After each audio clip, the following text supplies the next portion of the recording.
চলো পাল্টায় উদ্যোগে আমরা এসেছি মৌলানা আজাদ একাডেমিতে কিছু গাছের জন্য।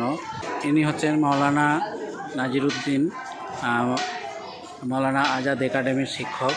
আমরা জিজ্ঞেস করবো ওনাদের কেমন কী লাগলো। আসসালামু আলাইকুম। ওয়ালাইকুম আসসালাম। জি, আপনাদের এই মিশনে এসে আমরা কিছু গাছ লাগিয়েছি আপনাদের ছাত্রকে নিয়ে।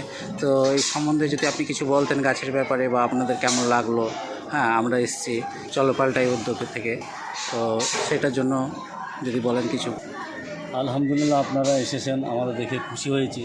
বা গাছটা লাগানো হয়েছে, আপনারা লাগিয়ে দিয়েছেন আমাদেরকে দিয়ে, এটা আলহামদুলিল্লাহ খুব ভালো লাগলো।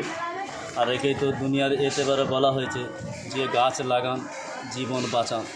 ওদিকে হাদিসেও আছে যে কেউ যদি কোনো গাছ লাগায় তাহলে তা ছায়া আশ্রয় পাবে মানুষের, বা আরও ফল ফুলের জন্য বলা হয়েছে।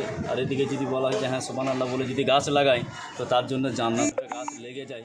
এবার সেই পরিপ্রেক্ষিতে আপনারা যে গাছ লাগিয়েছেন, আমাদের সৌভাগ্যের বিষয় যে আমার ওই হাদিসটাও পালন করতে পারলাম, বা সরকারের যে নিয়ম অনুযায়ী যে গাছ লাগান বা জীবন বাঁচান, সেই দিক থেকেও আমরা একটু খুশি হলাম বা প্রমাণ পেলাম।